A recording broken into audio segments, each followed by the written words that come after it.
ഇവിടെ ഇവൾക്ക് പുതിയതായിട്ട് കല്യാണം കഴിഞ്ഞ് ഹസ്ബൻഡിന്റെ വീട്ടിലേക്ക് വരികയാണ്. അന്ന് ഫസ്റ്റ് നൈറ്റ് ആയതുകൊണ്ട് അവന്റെ അമ്മയാണെങ്കിൽ കയ്യിൽ പാലും കൊടുത്ത് നല്ല നേരം നോക്കി ഇവളെ റൂമിലേക്ക് അയച്ചു വിടും. പക്ഷെ ഇവൾ ആ റൂമിലെത്തി കുറേ നേരം വെയിറ്റ് ചെയ്താലും ഹസ്ബൻഡ് വരുന്ന പോലെ ഉണ്ടാവില്ല. അതുകൊണ്ട് തന്നെ ടയർഡിൽ ഇവളെ പാല് കുടിച്ച് കിടക്കുകയാണ്. അങ്ങനെ ഇവൾ ഉറങ്ങിയ ശേഷമായിരിക്കും അവൻ ആ റൂമിലേക്ക് തന്നെ വരുന്നുണ്ടാവുക. അങ്ങനെ ഇവള് രാവിലെ എണീക്കുമ്പോൾ ഇവളുടെ ബോഡി നല്ലപോലെ വേദനിക്കുന്നുണ്ടാകും. ഇവളുടെ ഹസ്ബൻഡ് കൂടെ തന്നെ കിടക്കുന്നുണ്ടാവും. അതുകൊണ്ട് തന്നെ ഇവള് കാര്യമൊക്കെ എടുക്കാതെ നേരെ ബാത്റൂമിലേക്ക് പോയിട്ട് ഫ്രഷ് ആയിട്ട് നേരെ അടുക്കളയിലേക്ക് പോകുകയാണ്. ഇവള് കോഫി ഉണ്ടാക്കുന്ന ടൈം അവിടെ തന്നെയുള്ള റിലേറ്റീവ് തന്നെയാണെങ്കിൽ ഇവളെ തെറ്റായ രീതിയിലും വെറുപ്പോടി നോക്കുന്നുണ്ടാവും. പക്ഷെ നൈറ്റ് ആകുമ്പോൾ ഇവളുടെ ഹസ്ബൻഡ് ആണെങ്കിൽ ലാപ്ടോപ്പ് എടുത്ത് വർക്ക് ചെയ്തുകൊണ്ടിരിക്കുകയാണ്. ഇവൾ എത്ര നേരം വെയിറ്റ് ചെയ്താലും വരുന്ന പോലെ ഉണ്ടാവില്ല.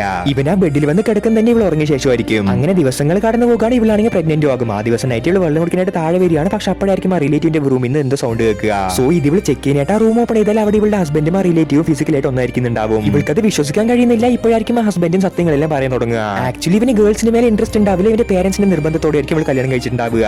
അങ്ങനെയാണെങ്കിൽ അന്ന് ഫസ്റ്റ് നൈറ്റിൽ ഇവളുടെ കൂടെ ഒന്നായിരുന്നതും ഇവനല്ലാന്ന് ഇവൾ മനസ്സിലാക്കുകയാണ്. അപ്പോഴായിരിക്കും ഷോക്കിംഗ് ആയിട്ട് ഇത് മുഴുവനും അടുത്ത തലമുറയ്ക്കായിട്ട് ഇവന്റെ പേരൻസ് ചെയ്ത പ്ലാൻ ആണെന്നും അന്ന് ഇവളുടെ കൂടെ കിടന്നത് ഇവന്റെ അച്ഛനാണെന്ന കാര്യം പറയാ. ഇത് അറിഞ്ഞുടനെ ഇവൾ ആ കുട്ടിനെ അബോട്ട് ചെയ്തിട്ട് ഇവൾക്ക് മയക്കുമരുന്ന് കലക്കി കൊടുത്ത് ഇവളുടെ അമ്മായിയമ്മനെ ഷൂട്ട് ചെയ്യാണ്. അടുത്തതായിട്ട് ഇവളുടെ കൂടെ ഒന്നായിരുന്നു ഇവന്റെ അച്ഛനെയും ഷൂട്ട് ചെയ്യാണ്.